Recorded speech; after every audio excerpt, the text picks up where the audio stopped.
Du Trizac. Peu importe la manière qu'il choisit de s'exprimer, ses opinions sont toujours aussi saisissantes. Il y a une étude qui est parue hier, puis vraiment, je ne sais pas si c'est juste moi, là, mais il me semble qu'on n'en a pas parlé beaucoup. Près de 430 000 Québécois ont quitté l'urgence sans avoir reçu de soins l'an dernier, selon l'Institut économique de Montréal. Avec nous, son directeur principal, Renaud Brassard. Monsieur Brassard, bonjour. Bonjour. Merci d'être avec nous. Qu'est-ce qui vous a amené à faire de colliger tout ça? Là, parce que c'est une étude qui est pan-canadienne. En fait, c'est une étude qu'on faisait à tous les ans sur le Québec et on s'est dit, quand on sait qu'il y a autant de patients qui quittent les urgences du Québec, ça doit être un problème qui existe partout au pays. C'est un peu ça qu'on a été en mesure d'observer. En fait, l'an dernier, à peu près 1,26 million de Canadiens ont quitté l'urgence sans être traités. Parmi ceux-là, 428 000 Québécois, donc à peu près le tiers des gens qui ont quitté l'urgence sans être traités, ce sont des patients du Québec. C'est malheureusement une tendance qui va en s'accélérant. Si on regarde par rapport à 2019, la proportion de patients qui quittent les urgences est à peu près 8,8% plus élevée. Donc malheureusement, les choses ne s'améliorent pas tel qu'on peut le voir dans ce rapport. Oui, parce que là, vous parlez de 8,8, mais actuellement, là, on parle, vous dites, c'est 11,6% d'augmentation. En fait, c'est 11,6% des patients qui se présentent à l'urgence qui quittent sans être traités. Ouais. Donc, pour le rendre un peu plus accessible, ben exactement. Donc, c'est un peu plus qu'un patient sur 10 qui quitte l'urgence sans être traité. C'est énorme. Il faut voir aussi que les gens qui quittent sans être traités, ce ne sont pas des gens qui magiquement vont aller mieux parce qu'ils ont quitté. C'est des gens qui ont encore un problème de santé. Et quand on regarde les études qui ont été faites à ce niveau, mais on voit que la majorité des patients qui quittent sans être traités vont se présenter pour une autre consultation chez un professionnel de la santé dans les 3 semaines suivantes. Et généralement, c'est pour le même problème de santé. Or, dans les jours qui suivent, dans les semaines qui suivent, ce problème de santé-là va généralement avoir des complications, va être rendu plus sévère, donc devient beaucoup plus complexe, plus coûteux, plus demandant à traiter. Et ça, sans parler bien sûr de la souffrance du patient, du stress que le patient vit en même temps. En même temps, M. Brassard, on dit que c'est des patients de niveau de priorité 4 ou 5. Là, les gens, c'est pas urgent. Les gens savent que c'est pas urgent, mais en fait, ils ont nulle part ailleurs où aller. Ben, exactement. C'est ça. Il y a vraiment 2 réalités. Donc, une majorité, à peu près 7 patients sur 10 qui se présentent et qui quittent avant d'avoir eu un traitement, ce sont des patients de priorité 4 et 5, donc des patients qui ont des besoins peut-être qui sont moins urgents, pas nécessairement des besoins qui sont inexistants, mais pour beaucoup de patients, s'ils se présentent à l'urgence puis qu'ils savent qu'ils en ont pour 5 heures à attendre avant d'être traités, c'est qu'ils ont un problème de santé, mais qu'ils ont malheureusement pas d'autre accès. Que ce soit, par exemple, qu'ils n'ont pas de médecin de famille ou que leur médecin de famille, leur infirmière spécialisée n'est pas disponible pour les voir, ça devient malheureusement la première porte d'entrée. Faut quand même dire, par contre, qu'il y a un patient sur 4 qui quitte l'urgence, qui est un niveau de priorité 3. Pour que les gens comprennent à la maison, c'est quoi un niveau de priorité 3? Une fracture, c'est un niveau de priorité 3. Une coupure, un segment qui est contrôlé, mais où on a besoin de points de suture, c'est un niveau de priorité 3. Ce sont des gens qui ont besoin des services d'urgence, qui malheureusement quittent parce que le service d'urgence n'est pas en mesure de les soigner dans des délais appropriés. Mais les gens veulent quand même voir un médecin. Alors, savez-vous ce qui se passe après?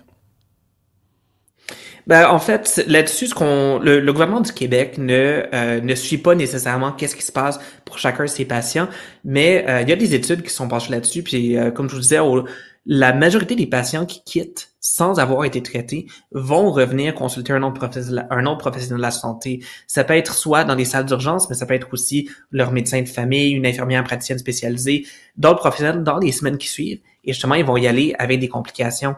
Si les gens veulent comprendre un peu la différence, ben des fois 3 semaines, ce que ça veut dire, c'est la différence entre une vilaine grippe et une pneumonie. Ouais. Une pneumonie, c'est plus difficile à traiter, ça nécessite plus de médicaments, plus de ressources. Donc, c'est vraiment un enjeu de santé. C'est inquiétant parce que dans votre rapport, M. Brassard, là, juste la comparaison avec l'Ontario, on ira pas au Zimbabwe là, ou en Uruguay, juste à côté en Ontario, nombre de visites, 5 950 047. Et là-dessus, il y a eu 292 695 patients qui ont quitté l'urgence. Au Québec, sur 3 711 751 visites, il y en a 428 676 qui ont quitté. Alors, on est les champions là, au Canada. Oui, en termes de nombre, effectivement, je veux dire, En nombre absolu. Un patient sur 3 qui a quitté, c'est un patient du Québec. C'est pas un patient de l'Ontario, c'est pas un patient de la Saskatchewan.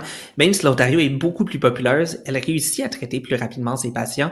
Et le nombre de patients qui quittent essentiellement là-bas, c'est un peu moins de 1 sur 20, alors qu'ici, on est à un peu plus de 1 sur 10, à peu près 1 sur 9. Là, vous faites des recommandations à la suite de cette étude-là. Ça ressemble à quoi? Ben, il y a trois choses qu'on recommande. C'est sûr qu'il n'y a pas une seule solution magique, mais tout ce qui va augmenter la capacité de traitement en général va aider. Donc, d'une part, on a des choses qui se concentrent plus sur les soins primaires, que ce soit d'étendre, par exemple, les cliniques d'infirmières spécialisées ou encore les cliniques de pharmaciens. C'est quelque chose que beaucoup de gens ne réalisent pas, mais à peu près une visite à l'urgence sur 10 au Canada, c'est en lien avec des enjeux de prescription.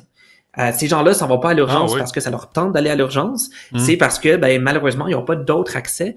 En permettant aux pharmaciens de renouveler des prescriptions, de modifier un peu certaines prescriptions au besoin, on vient enlever une des sources d'engorgement pour nos urgences. La deuxième chose, par contre, c'est aussi au niveau des services d'urgence eux-mêmes. Il y a le modèle français des centres médicaux de soins immédiats. Donc, ce sont des petites salles d'urgence qui s'occupent d'urgences mineures, qui sont la propriété des médecins et des infirmières qui y travaillent. L'avantage que ça a, c'est que ça crée un nouveau flux pour les patients qui ont besoin de soins qui sont peut-être moins urgents. Donc, quelqu'un qui est dans un accident d'auto, il va encore aller à l'urgence parce que l'urgence a tous les équipements pour s'occuper de lui. Mais quelqu'un qui a un bras cassé, par exemple, il risque d'attendre longtemps à l'urgence. Et la salle d'urgence qui va monopoliser pendant son traitement, c'est une salle qui est occupée qui est équipée pour faire beaucoup plus que ce genre de cas-là. Ouais. Donc, avec ce type de modèle-là, la France a réussi à désengorger ses urgences puis à faire en sorte que les patients qui, normalement, vont passer de 5, 6, 7 heures, 8 heures à l'urgence à attendre, qu'ils aient un autre flux de traitement qui leur permet de passer plus rapidement et qui permet de réduire, en général, l'attente dans les urgences. Pensez-vous qu'on pourrait utiliser les CLSC pour faire ça? C'est sûr que c'est une piste, mais je vous dirais, l'avantage un peu de ce modèle de petits centres d'urgence, c'est qu'au lieu de venir d'une directive du gouvernement, c'est quelque chose qui est venu des médecins urgentologues eux-mêmes qui réalisaient qu'il y avait un problème et qui ont pu l'implanter grâce à la flexibilité dans le modèle français. Fait que oui, c'est quelque chose que les CLSC pourraient faire, mais je crois que vraiment la leçon du modèle français, c'est cette flexibilité additionnelle qui fait en sorte qu'on n'a pas besoin d'attendre que le ministre ait une bonne idée et que ça repasse à travers tous les échelons pour finalement être imposé au stade de première ligne. Mais là, attention, là, M. Brassard, le ministre a une idée, mais il faut qu'il passe par Santé Québec. Santé Québec doit commander du poulet puis s'asseoir avec les gestionnaires, puis leur demander de les consulter, puis là, c'est sans fin, là. Il peut pas avoir d'initiative dans ce contexte-là bureaucratique lourd. Effectivement, mais un des enjeux, c'est le contexte bureaucratique lourd. C'est un peu ça la beauté du modèle français, c'est que c'est un système de soins universel comme le nôtre. Les gens ne s'endettent pas pour se faire soigner, mais ils ont accès à un mélange de public et de privé, mais qui est couvert par leur assurance.